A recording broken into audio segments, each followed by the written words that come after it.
उपस्थित धर्म प्रेमी श्रद्धावान जिज्ञासु भाइयों तथा सुशील बहनों, हमारा शास्त्र वाचन चल रहा है और शास्त्र वाचन के अंदर दोपहर में कल्पसूत्र का वाचन होता है। उसके अंदर भगवान महावीर के जन्म का उल्लेख आता है। हम लोग 3 बार भगवान महावीर को याद करते हैं। एक तो चैत्र शुद्धि त्रयोदशी उनका जन्मदिन, दिवाली का दिन उनका निर्वाण दिन, और शास्त्र में पर्युषण पर्व में उनको याद करना बहुत जरूरी समझा होगा हमारे बड़ों ने। इसके थोड़ा कम कर दिया तो इसके लिए पर्युषण में भी भगवान महावीर को याद किया जाए, इस दृष्टि से आज उनका उल्लेख कल्पसूत्र में आने वाला है और उसका ही हम लोग आज उल्लेख करने वाले हैं। भगवान महावीर के बारे में कुछ विचार करने वाले हैं। पहली बात तो, एक अनोखा पुष्प खिला था जो फिर कभी न मुरझाया। भगवान महावीर का पुष्प कब खिला? 2500 वर्ष पहले। आज तक उनको याद करते करते और करते हैं, उनकी तपश्चर्या को करते करते और करते हैं, उनके नाम से दीक्षा लेते और लेते हैं। इस तरह से भगवान महावीर का नाम 2500 वर्ष के बाद भी लगातार चल रहा है और चारों संप्रदाय में चल रहा है। दिगंबर, श्वेतांबर, तेरापंथी, स्थानकवासी सभी लोग भगवान महावीर को साल में 3 बार याद करते हैं। एक अनोखा पुष्प खिला था जो फिर कभी न मुरझाया, महक उठा जन जन का मानस, भू पर स्वर्ग उतर आया। सत्य अहिंसा तपस्याग की सुरभि आज भी महक रही, वीर जिनेश्वर चरण स्पर्श पा, धन्य धन्य हो गई मही। वीर जिनेश्वर चरण स्पर्श पा, धन्य धन्य हो गई मही। ऐसे तीर्थंकर हमारे इस काल में पैदा हुए कि जिनके कारण से जिनका प्रकाश 2500 वर्ष के बाद भी ज्यों का त्यों कायम है। भगवानों, हमारे भगवान महावीर स्वामी वैसे तो दीक्षा लेने का संकल्प उन्होंने पेट में ही किया था, माँ के पेट में ही किया था, पर उन्होंने हलन चलन बंद कर दी, माँ को तकलीफ ना हो इसके लिए। तो माँ रोने लग गई, मेरा बेटा हिलता जुलता नहीं है, कोई तो भी बात हो गई, कोई तो भी गड़बड़ी हो गई और इसके लिए वो रोने लग गई। तब माँ बेटे ने देखा माँ का इतना ज़्यादा प्रेम अपने बच्चे पर है, तो मुझे तो इनकी आज्ञा के सिवा कुछ भी करना है नहीं। वो तो जब छोटे थे तब से उनके मन में तो लहरें उठ रही थी कि मैं दीक्षा लूँ, मैं ज्ञान प्राप्त करूँ, ऐसा होता था। किंतु माँ ने कहा था, उन्होंने संकल्प किया था कि जब तक माता पिता जिंदा है तब तक मैं दीक्षा लूंगा नहीं, मैं यहाँ से चला जाऊंगा तो रो रो करके माँ ढेर कर देगी। इसकी अपेक्षा जब तक माँ बाप जीवित है तब तक मुझे क्या करना है, घर में रहते थे पर बिल्कुल किसी पंचायत में पढ़ते नहीं थे। अपने बड़े भाई नंदी सेन थे, उनके राजकारण में किंचित भी ध्यान नहीं देते थे, अलग अलग और अलग रहते थे। और इस तरह से जब माता पिता का स्वर्गवास हो गया तब उनकी उम्र 28 साल की थी और तब उन्होंने नंदी सेन को कहा, भैया अब मुझे जाना है, जंगल में साधना करना है। तो भाई ने कहा, अरे माँ बाप गए का जख्म तो अब तक मेरा हरा है और तू भी चला जाएगा तो मैं क्या करूँगा, मेरे लिए 2 साल तुझे रुकना पड़ेगा। और 2 साल वे रुके, पर ऐसे रुके जैसे घर में है या नहीं है। इस तरह से किसी पंचायत में नहीं पढ़ना, किसी से बात नहीं करना, किसी फंक्शन में अपना हिस्सा नहीं देना, कुछ नहीं करना, इस तरह से घर में रहे। और 30 साल के जब हुए तब नंदी सर ने कहा, भैया तुम तो घर में हो या नहीं हो बराबर हो, उसकी अपेक्षा तुम्हारे मन की इच्छा पूरी करो और दीक्षा लो। उसके बाद उन्होंने दीक्षा ली। 30 साल की उम्र में भगवान महावीर ने दीक्षा ली और दीक्षा ली। उस समय उनका परिवार बहुत बड़ा था। उनका ननिहाल माता त्रिशला का भाई कौन था? चेटक। और चेटक ये मगध राज्य का प्रमुख था और उसके 7 बेटियां थी। 7 बेटियों में 6 बेटियां राजघराने में चली गई। 6 बेटियों ने राजघराने में शादी चेटक राजा ने शादी करी और एक सुजेष्टा थी, उसने कहा मुझे शादी नहीं करना है, उसने दीक्षा ली। भागवानों, हमारे भगवान महावीर के सारे मामा के बेटे, मामा की बेटियां बड़े बड़े राजघराने में गई हुई थी। पहली थी चंदना, दूसरी थी मृगावती, तीसरी पद्मावती, चौथी शिवा, पांचवी प्रभावती और छठी ज्येष्ठा। ज्येष्ठा की शादी भगवान महावीर के भाई मामाची लेक माझी बायको आमच्या महाराष्ट्रात सांगितलं जातं त्याप्रमाणे ती मामाची लेक होती. कोणची? ज्येष्ठा. आणि तिचं लग्न कोणाबरोबर झालं? नंदीवर्धन भगवान महावीरांचे मोठे भाऊ त्यांच्याबरोबर तिचं लग्न झालं आणि सुज्येष्ठाने दीक्षा घेतली. हे सगळे, या सगळ्या मुली मोठ्या मोठ्या घराण्यात गेल्या होत्या. पहिली चेलना गेली श्रेणीक बरोबर, श्रेणीक बरोबर तिचं लग्न झालं. त्यानंतर शतानिक नावाचे राजा, एकेकाची कथा ऐकाल तुम्ही तर ऐकत राहा, अशा प्रकारच्या कथा आहेत त्यांच्या सगळ्या साध्वीजींच्या आणि सगळ्या चेटक राजांच्या मुलीच्या. दुसरी होती शतानिक. तिसरा राजा कोण होता? नदीवाहन. चंदनबाला बरोबर ज्याचा वेगळ्या प्रकारचा गैर उपयोग झाला होता आणि नदीवाहनची मुलगी ही कोण? नदीवाहनची पत्नी ही राजा चेटकची कोण होती? मुलगी. आईच्या चेटक राजा की बेटी थी कौन थी? नदीवाहन की पद्मावती. चंडप्रद्योत ऐसा राजा था, अवंतिका राजा, उज्जैनी का राजा ऐसा था जिसकी पत्नी थी शिवा, वो चेटक की बेटी थी. और उसके बाद उदयन राजा था, उसकी पत्नी प्रभावती थी, बहुत धार्मिक थी, वो देवलोक में गई थी और उसकी भी अपनी एक कथा है. तो इस तरह से प्रभावती राजा चेटक की बेटी थी और नंदीवर्धन के साथ गई, वो ज्येष्ठा थी और दीक्षा ली वो मृगावती का नहीं कहा क्या मैंने?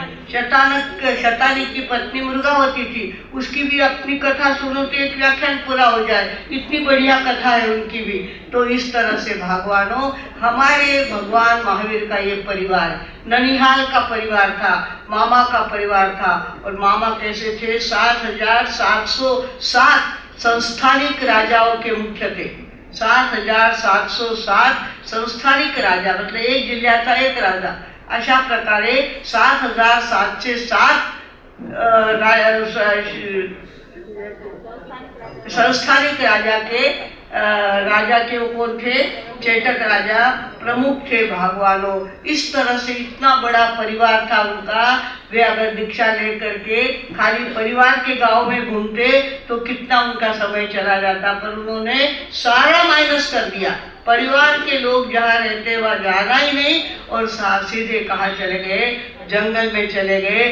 जंगल में जाने के बाद उन्होंने तपस्या कितनी की? 229 तो बेले हुए उनके, 229 बेले हुए, 12 तेले हुए. उसके बाद 45 दिन के उपवास 2 बार किए उन्होंने.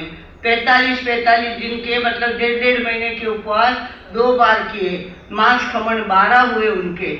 और उसके बाद 7 दिन के उपवास 6 बार किए. 2 महीने के उपवास कितने बार किए?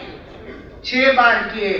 45 दिन का, 75 दिन का उपवास, मतलब 2.5 महीने का उपवास उन्होंने 2 बार किया. इस तरह से 3 महीने के उपवास भगवान महावीर ने 2 बार किए. उसके बाद 120 में 30-24 से, मतलब 120 4 महीने का उपवास उन्होंने 9 बार किया. 4 महीने का उपवास कितनी बार किया? 9 बार किया. और 180 यानी 5 महीने में 25 दिन और 6 महीने का उपवास भगवान महावीर ने 2 बार किया. एक बार किया वो 5 महीने 25 दिन का उपवास किया और एक बार 180 दिन का उपवास किया. इसके अंदर अभिग्रह लिया था. और क्या अभिग्रह लिया था? माथे से मुंडी हुई हो, हाथ पैर में देहरी डाली हुई हो, एक पैर देहरी के बाहर हो, एक पैर देहरी के अंदर हो और जिसके आंख में आंसू हो. ऐसी राजकुमारी अगर मुझे पालना कराएंगी तो मैं आहार करूंगा, तभी मैं पालना करूंगा. ऐसे 13 बोल का संकल्प उन्होंने किया था. 12 बोल तो मिल गए, पर 13वां चंदना जी को इतना आनंद हो गया, भगवान पधारे, तो उसने रोना आया ही नहीं उसको. तो भगवान वापिस घूम गए. नहीं, मेरा 13वां बोल पूरा नहीं हुआ है। वो वापिस घूम गए और जब भगवान ने कुछ नहीं लिया और वापिस घूम गए तब उसको रोना आ गया, आंसू आ गए और वापिस भगवान लौट के आए। और 5 महीने 25 दिन का पालना किस चीज से किया? उड़द के बाकले। उड़द के बाकले से हमारे भगवान ने 5 महीने और 25 दिन के उपवास का पालना किया। भगवानों, इस तरह से हमारे भगवान पहले से कैसे थे? निर्भय थे, कर्तृत्ववान थे, तपस्वी थे। अरे ऐसी सारी तपस्या बैठ कर थोड़ी किए, टेका लेकर के थोड़ी किए। खड़े रहकर जंगल में खड़ा रह जाना और संकल्प करना, कब 4 महीने में हिलूंगा नहीं। 4 महीने चाहे बरसात आए, चाहे ठंडी लगे, चाहे कुछ भी हो, वो हिलना नहीं। इस तरह से उन्होंने खड्गासन में सारे ध्यान किए और ध्यान के साथ तपस्या की। और तपस्या करने के बाद उनकी चेतना ऐसी अलग उनको महसूस होने लग गई। आत्मा अलग है और शरीर अलग है, इसका अनुभव उनको आने लग गया। और तब उन्होंने देखा कि मेरे यहाँ कितना सारा पाप चल रहा है। पहली बात तो वर्ण भेद इतना था उस समय। भगवान महावीर ने जन्म लिया तो वर्ण भेद बहुत ज्यादा था। ये हल्के जाति का है, ये ऊंची जाति का है, इसके हाथ का पानी नहीं चलता, उसके हाथ का पानी नहीं चलता। इस तरह से वर्ण भेद बहुत था। उसके बाद स्त्री की मुक्ति का काम उन्होंने किया। चंदना जैसी राजकुमारी का उद्धार किया। उसको क्या किया था? नीलामी पे चढ़ा था। हमारे यहाँ लड़कियों का नीलाम होता था, लड़कियों का नीलाम होता था और पार पे उस लड़की को खड़ी कर देते थे। बोलो इसके कितने दाम, कितने दाम, कितने दाम। इस तरह से उसकी बोली चढ़ती थी और जो बड़ी बोली लेगा उसको वो लड़की दी जाती थी। इस तरह से वहाँ स्त्री का भी बहुत बड़ा अपमान हो रहा था। दास प्रथा इतनी ज्यादा थी, लड़कियों को खरीदना, अपने घर की दासी उनको बना देना, दास प्रथा बहुत थी। इस तरह से ब्राह्मण लोगों का तो इतना ज्यादा जोर था। गोमेद, अश्वमेध, नरमेध, इस तरह से यज्ञ करवाते। और यज्ञ करवा में गाय को अगर यज्ञ में झोंक दिया तो गाय कहाँ जाएगी? स्वर्ग में जाएगी। और गाय को यज्ञ में देने वाला भी स्वर्ग में जाएगा। ऐसी व्याख्या ब्राह्मणों ने की थी। और लोग क्या करते थे? गोमेध करते थे, अश्वमेध करते थे, घोड़े को यज्ञ में डाल देते थे, स्त्रियों को यज्ञ में डाल देते थे, नरमेध भी वे करते थे। इस तरह से भगवानों, हमारे भगवान महावीर जब ज्ञानी हुए तो उन्होंने देखा इतना अंधकार, दुनिया में इतना अंधकार है, ओ हो, मुझे तो कुछ करना ही पड़ेगा। पर अभी तो मुझे तपस्या करके अपना ज्ञान जागरूक करना है, उसके बाद मैं इस काम में लगूंगा। उन्होंने क्या किया? अपने चातुर्मास का दीक्षा का पहला वर्ष था उनका, दीक्षा का पहला वर्ष था।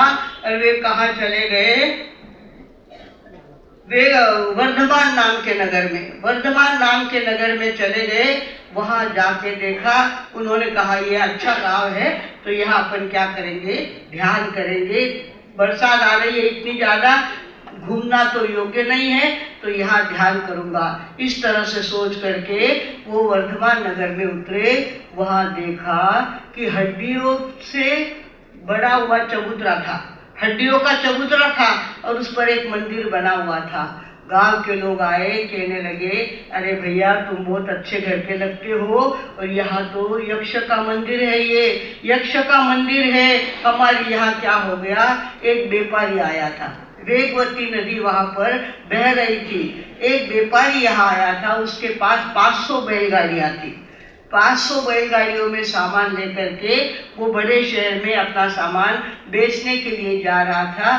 बीच में वेगवती नदी आ गई और कीचड़ में चक्के फंसने लग गए तो गाड़ियां कोई आगे जा नहीं रही थी। एक उसके अंदर इतना हृष्ट पुष्ट हाथी जैसा सफेद झक बैल था। उसने जैसे मन में कंट्रोल कर लिया, कुछ भी हो मुझे तो गाड़ियां खींचना है, तो वो बैल गाड़ियां खींचता और गाड़ियों को नदी से बाहर निकालता, गाड़ियों को नदी से बाहर निकालता। 500 गाड़ियां निकालना कोई आसान बात है क्या? पर उस बैल ने अपने मन में संकल्प किया था, मेरे मालिक की मैं सेवा करूंगा। यहाँ गाड़ियां पड़ी रहेगी कि मालिक का बहुत बड़ा नुकसान होगा, मुझे गाड़ियां उस पार ले जाना है। 500 गाड़ियां बैल ने खींच खींच करके नदी के उस पार लेके गया वो। पर तब तक वो इतना थक गया था, उसके मुंह से खून आने लग गया। उसके मुंह से खून आने लग गया, वो धड़ाम से नीचे पड़ गया। और राजा ने देखा, वो सेठ जी थे, धनदेव नाम के सेठ थे, सेठ ने देखा मेरा इतना अच्छा बैल और आज यहाँ बीमार पड़ गया, इसकी बीमारी के लिए मैं यहाँ पे रहूंगा तो मेरे 500 गाड़ियों का सामान खराब होगा, बिगड़ेगा और बहुत बड़ा नुकसान होगा। गांव वालों को बुलाया और वहाँ उन्होंने कहा कि देखो मैं तुम्हें बड़ी रकम देता हूँ, ये रकम लो और मेरे बैल की बराबर सेवा करो, समय समय पर उसको खिलाओ पिलाओ, दवाइयाँ दो और उसको ठीक करो, ये काम तुम्हारा है। पंचों ने क्या कर लिया, वर्धमान नगर के पंचों ने सारा पैसा तो दबा लिया और बैल की कुछ भी सेवा की नहीं। ऐसे तो 50 बैल देखे, बोले मरे तो क्या फर्क पड़ता है, इस तरह से करके उसकी उपेक्षा करी। वो बैल, उसको इतनी भूख लगी हुई थी, इतनी प्यास लगी हुई थी और गांव वालों ने ना तो उसको पानी पिलाया ना कुछ खाना खिलाया। वो मर के क्या हो गया, यक्ष बन गया। कौन सा यक्ष बन गया, शूलपाणी यक्ष। शूलपाणी, जिसके हाथ में शूल हो ऐसा यक्ष मर के वो बैल बन गया। और उसने देखा कि अरे हराम का पैसा खा गए और ऊपर से मेरी सेवा बिल्कुल भी नहीं की, अब देखो मैं भी तुम्हें अपना चमत्कार दिखाता हूँ। और उसने क्या किया, घर में गांव में ऐसी महामारी फैला दी, जैसे अभी कोरोना आके गया, इससे कई गुना ज्यादा महामारी उस समय फैला दी और लोग देखते देखते मरने लग गए और सड़क पे कंकाल लोगों को दिखने लगे। एक मरे तो उठा के ले जाए, पर घड़ी मरते रहे लोग मरते रहे। तो प्रेतों का ढेर कौन इतना संभाले, और सबको डर कि मुझे कहीं महामारी हो जाएगी, कहीं मुझे बीमारी हो जाएगी। कोई उसको प्रेत को छूता नहीं था और वहाँ ढेर का ढेर पड़ा रहता था। इस तरह से हड्डियों का ढेर वहाँ पे हो गया। कुछ लोग आगे आ गए और उन्होंने क्या कर दिया, सारी हड्डियाँ एक जगह ला करके जमा दी, वहाँ जमा दी। और वो बैल जो यक्ष बना था उसने किसी के सपने में आके कहा कि मेरा मंदिर बनाओ, यहाँ पे मेरी पूजा करो, मेरा सम्मान बढ़ाओ। इस तरह से लोगों ने आके कहा कि हमारे सपने में आ गया वो, और वो कहता मेरा मंदिर बनाओ। हड्डियों के ढेर के ऊपर उसका क्या बनाया, मंदिर बनाया।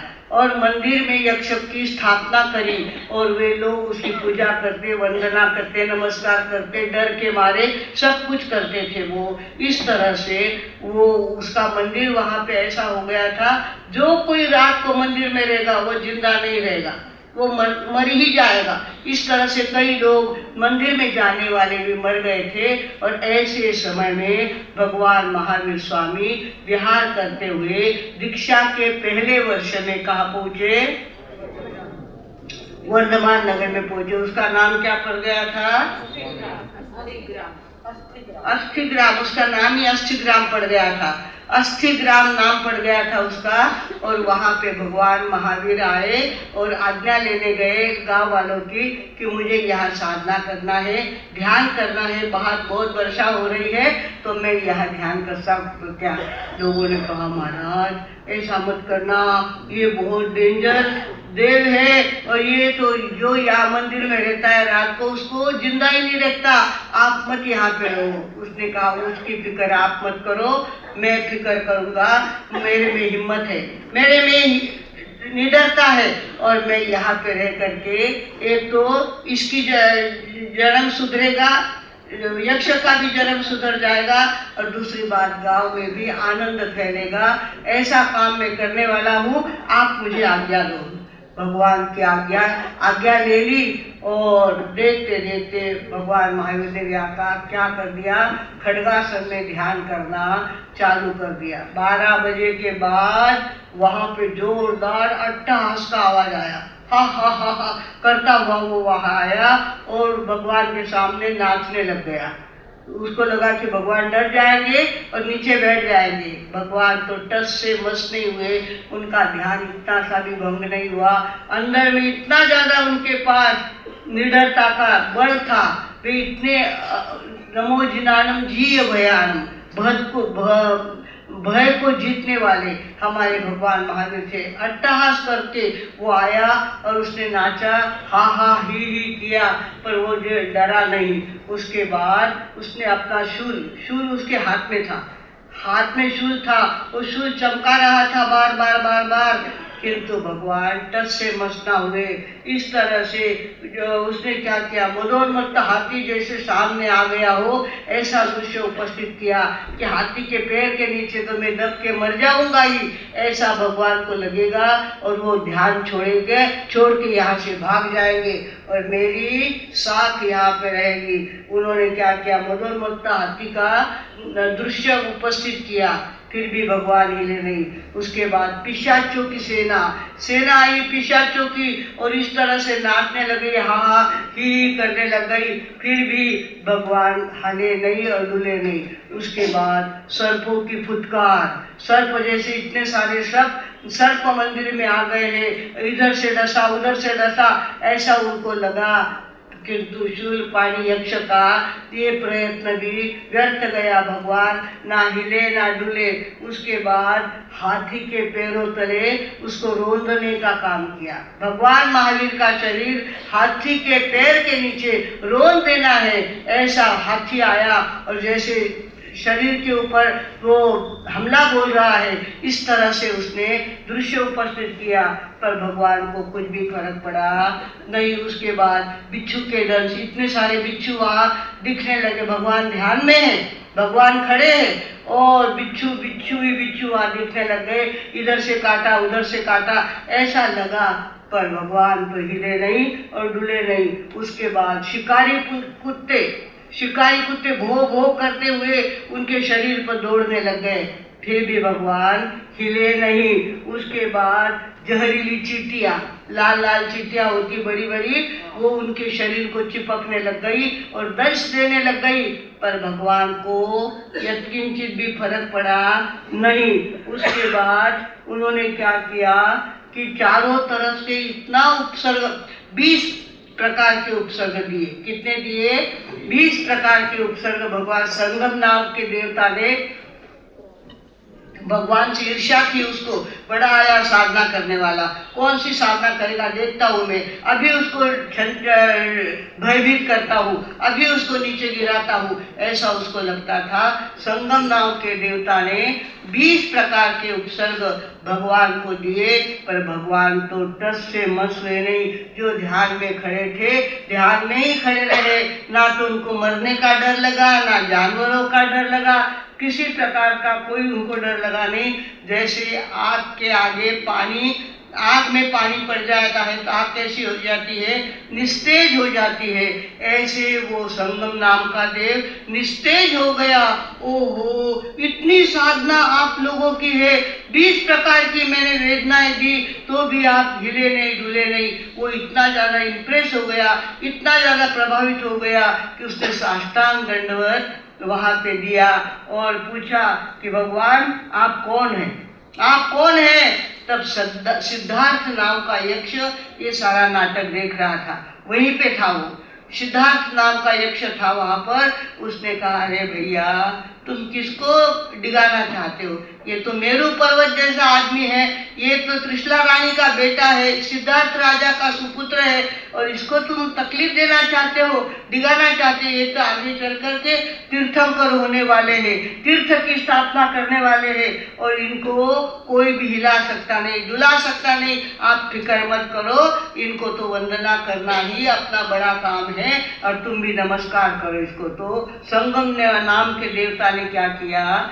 भगवान को नमस्कार किया, माफी मांगी और कहा कि मुझे माफ कर दो, मैंने तुम्हें डिगाने का बहुत प्रयत्न किया, मैंने तुम्हें हिलाने का बहुत ज्यादा प्रयत्न किया, पर आप तो ना कुत्तों से डरे, ना हाथी से डरे, किसी प्रकार से डरे नहीं, आप जरूर बहुत बड़ा काम करने वाले हो। इस तरह के उन्होंने कह करके वो अदृश्य हो गया, और वहाँ पे सुंदर झनकार संगीत की सुनाई देने लग गई। लोगों को लगा कि शायद वो बाबा मर गया, जो रात को गया था वो बाबा मर गया, और इसके लिए यक्ष क्या कर रहा है?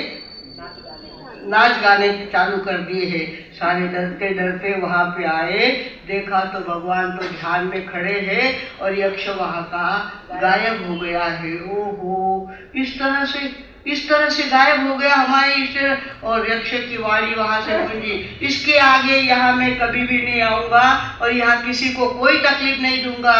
ये पहले कौन सा नगर था? वर्धमान नगर था। फिर ये कौन बना?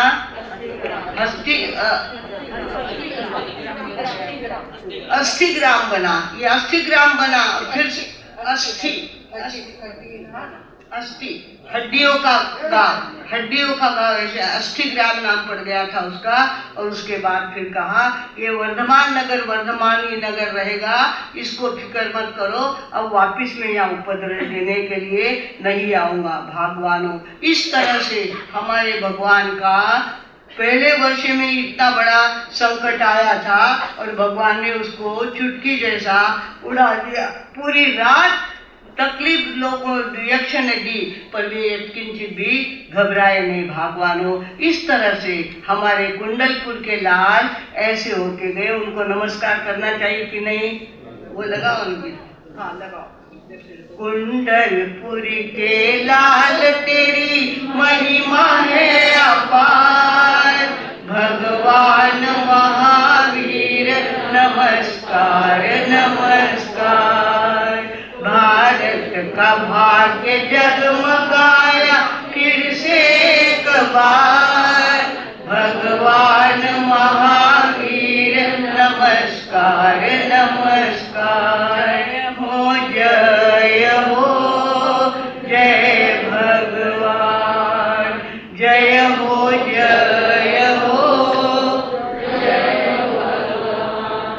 हिंसा ने अहिंसा का गला आन दबाया, यज्ञों के लिए होने लगा पाप सवाया। पाखंडियों ने देश को चंगुल में फंसाया, पंथों ने आदमी को आदमी से भिड़ाया।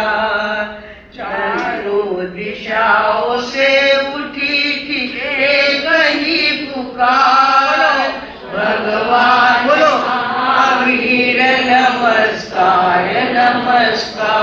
पशुओं की गर्दनों पे चला करता दुधारा, निर्बल गरीब का जना कोई सहारा।